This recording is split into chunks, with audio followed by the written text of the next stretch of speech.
that's a shoot.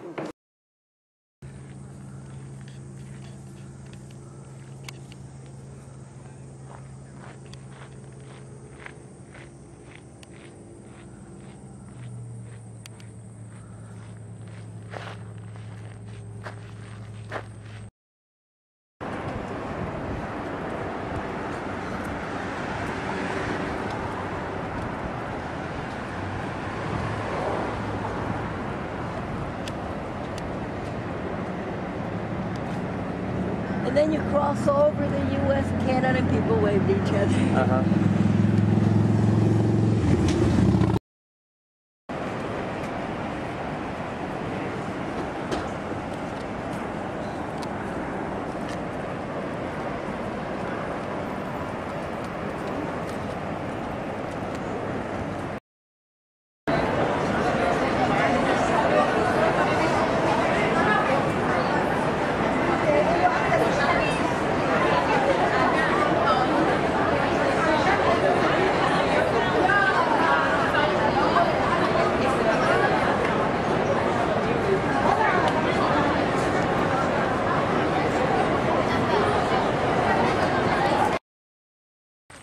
Well, we're just waiting for the crew to get ready. We'll start in just a minute. Beforehand, though, do any of you have any questions, concerns, or anything like that?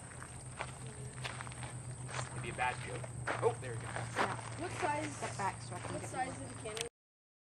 Coming for 5 for Toledo from the campground. In the parking lot, I don't know. You have to go by yourself and go get your pictures. Yeah, I don't know how. We're going to have to do it together. Like I said, I can't circle around. If I meet you at the end, just walk straight down, right? Yeah, I suppose. A little better.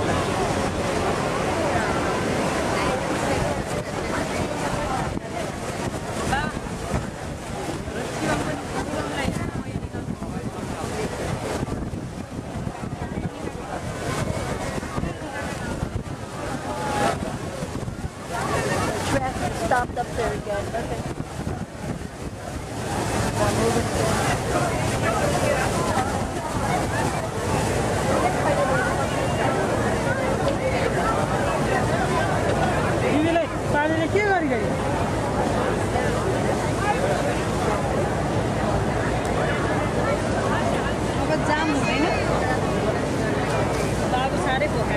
It was a pleasure having you aboard the Maid of the Mist.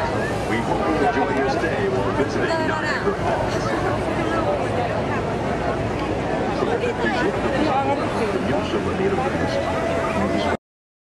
Noise, though, but cannons are pretty expensive.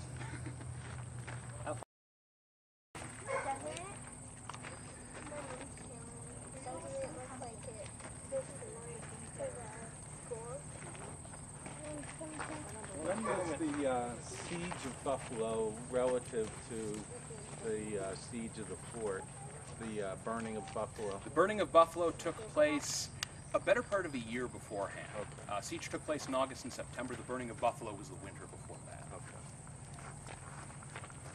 We're just about ready. I think we can get underway. Everyone seems to be here. So, welcome everyone officially to the cannon demonstration. Hopefully what we're going to do is fire that 3-pound cannon for you. Beforehand, though, I'll talk a little bit more about the artillery. Of course, you've already noticed that's the smaller of the two guns. The larger 36, of course, would have a much greater range, but they have different capabilities and would be used in a different way, despite looking very similar, though in different sizes. Now this little 3-pounder, that's a field gun. You're not going to usually have it in a position like this. You're going to have it out on an open field where you can fire at exposed enemy troops and quickly move it around to different positions to compensate for its short range. The 36, on the other hand, would not do very well when people can maneuver around it. Instead, you're going to put it in places like Fort Erie, in coastal batteries, somewhere where the enemy is going to be in a predetermined location and won't be moving very quickly, because you're not going to be able to move or load that very quickly. Instead, you're going to shoot at a big target over a long range when you know where it will be. Despite those differences in their use, though, the ammunition they used was by and large very similar. The first type of which is called round shot, otherwise known as a standard cannonball. Solid piece of metal, you load it in there and fire it at something with the explicit intent of knocking that thing down. This is why medieval castles were no longer popular. Even though those castles could do very well against arrows or siege ladders, against a cannon, they crumbled very quickly. So to compensate, castles were put lower in the ground, and to protect them, these cheap, easy-to-build earth walls were erected to protect them from artillery fire. Historically, this wall here would be a good 5 feet taller to cover up everything but maybe the roof from those cannons. But you wouldn't just be using it against forts, you'd be using it against people out in the open. And while a cannonball could do the job, it only kills what's directly in front of it. If you have a body of 300 men moving towards you, you need a bit of a wider berth. And because of that, they quite often use something called canister shot. This is a very nasty weapon that turns a gun like that into a giant shotgun. You're going to pack usually a burlap sack or a tin can filled with all pieces of metal and lead inside. You're going to load it often twice into that barrel, wait until they're maybe 100 so yards away and you have a clear line of shot, and then you're going to fire it. It spreads out like buckshot. It's said to have sounded like a swarm of angry hornets as it approached, and as it hit a group of men, onlookers said it sounded like tearing fabric. It did very horrible things and was very effective. In fact, here at Fort Erie, when the Forlorn Hope, the first wave came in, they were torn apart by this stuff. A very effective weapon that, unfortunately, you did not want to be on the receiving end of. A final shot you would find around here, though, is something called hot shot, particularly when you're overlooking a bay like this. You'll want to use this against ships. Quite often, in a prepared position, you'll have a furnace near the guns, you'll heat these cannonballs up to red-hot temperatures, carefully, very carefully, load them into the gun with the exposed powder, and then fire it out at them. The purpose here is not to basically knock things over, it's to lodge that red-hot cannonball in the wood near the explosives and start a fire. That's the worst thing that can happen to a ship at sea, because there are very few ways to put it out, and if it spreads, you have no choice but to abandon that very expensive piece of equipment. And of course, most of your sailors can't swim anyway, so that's a bit of a danger. We are, however, almost ready to fire. It seems we have targets downrange, but while we're waiting, could I ask for a younger volunteer from the audience? Oh, back there? Are you interested? Yep, you can step forward.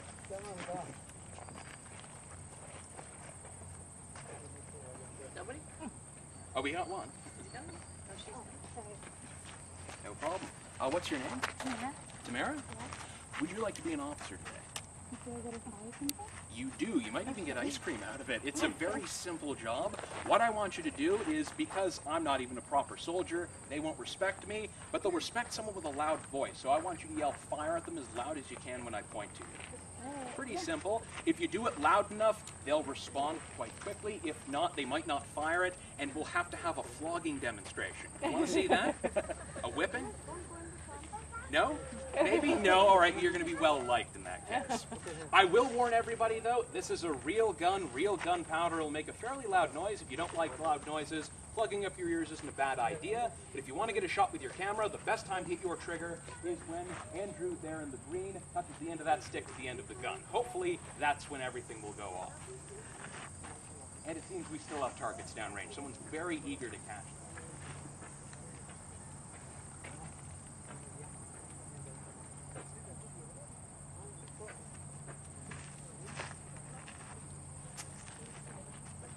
Who says we shoot anyway? No? You guys are no fun. Favorite kind of target, they're on bikes. Nice. Hey. All right, we're good? Oh, all right, so in that case, here we go. 3, 2, 1. Fire! Fire!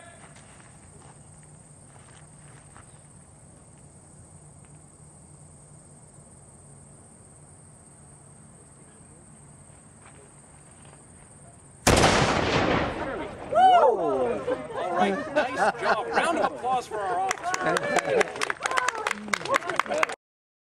With one side gray with the other side.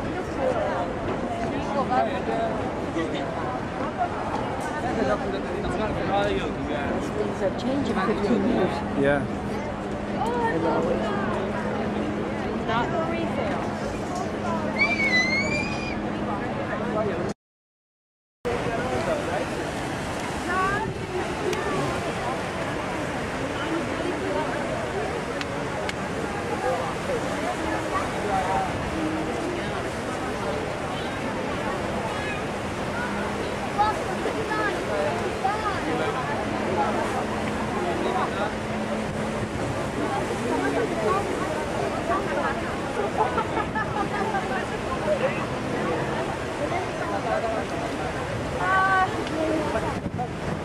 Canada side to meron ka lang nag-check.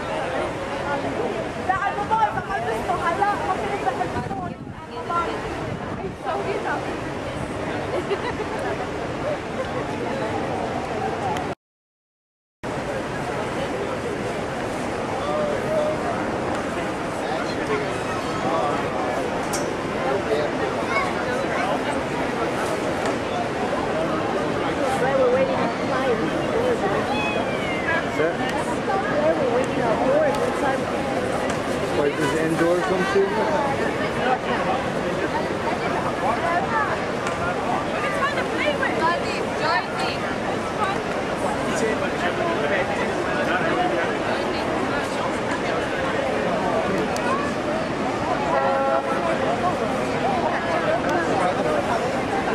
They don't differentiate the colors of them.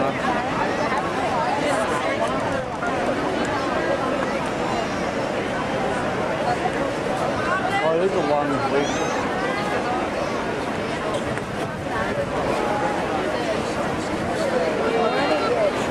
Less wet to go up on the top if you can get more of it.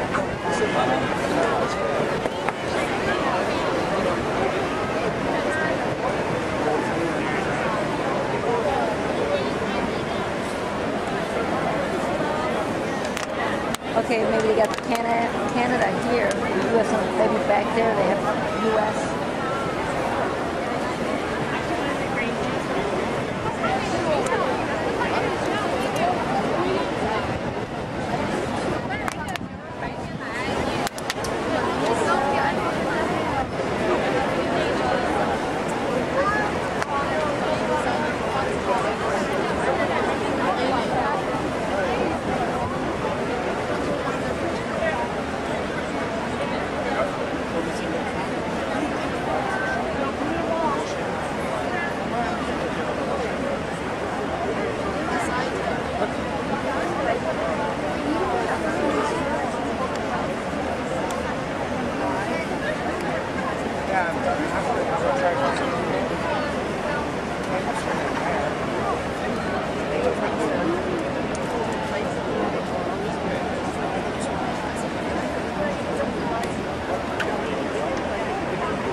Everybody watching up there where they're watching.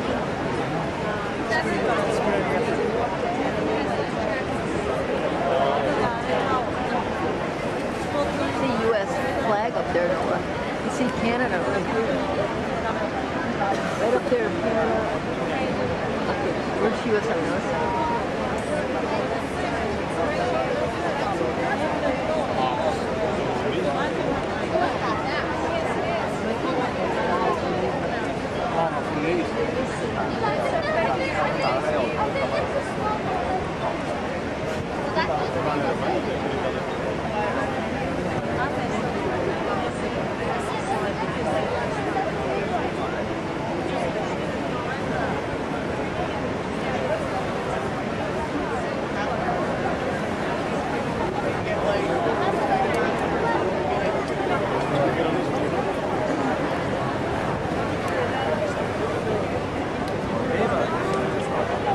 Yeah, it's pretty cool.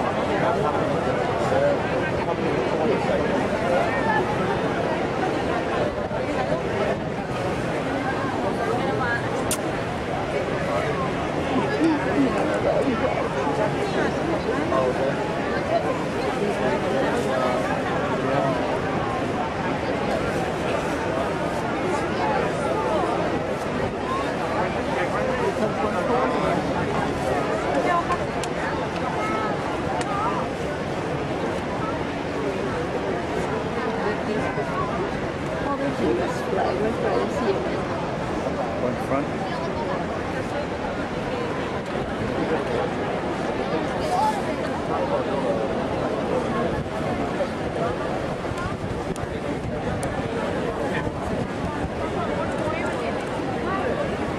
What size it is? I'll look for it.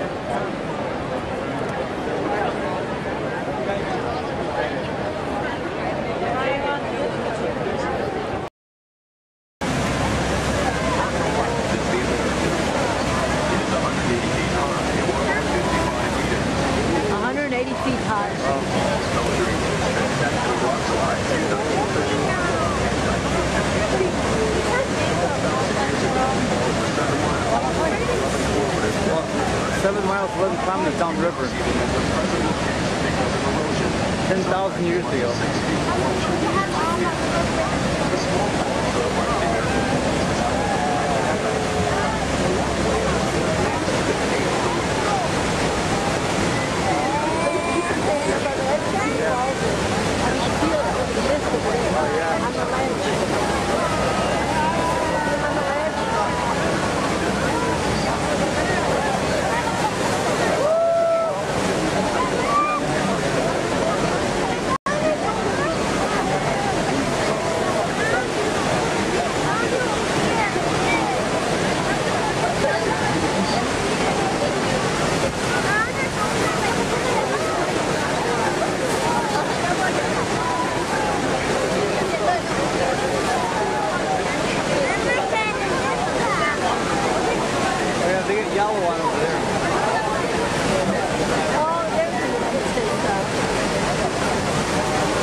Oh, can you imagine being over there?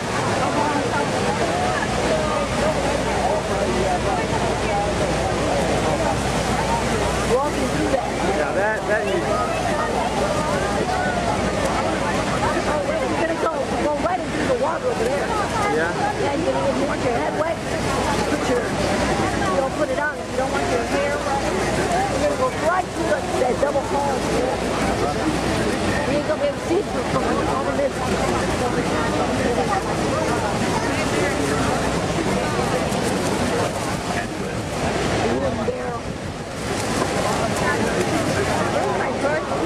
What?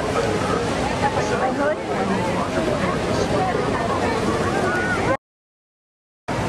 Beneath us, the water plunges to a depth of 180 feet, 55 meters.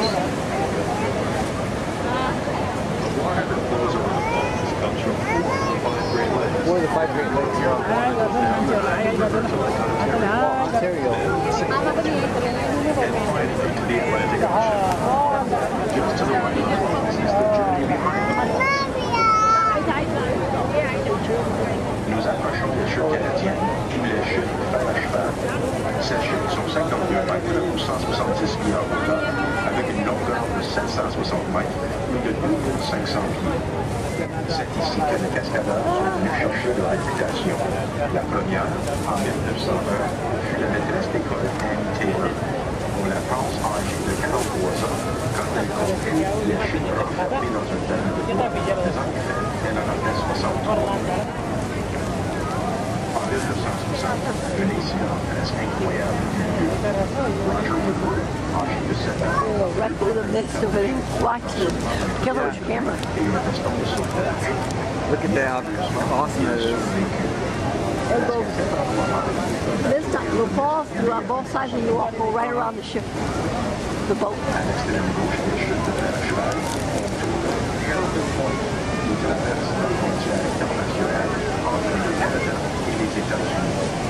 Au-dessus, le bâtiment de profondeur de 55 mètres de 180 mètres. La source de l'eau des chutes est à 4,5 km. Ici, Yeah, I got the rainbow.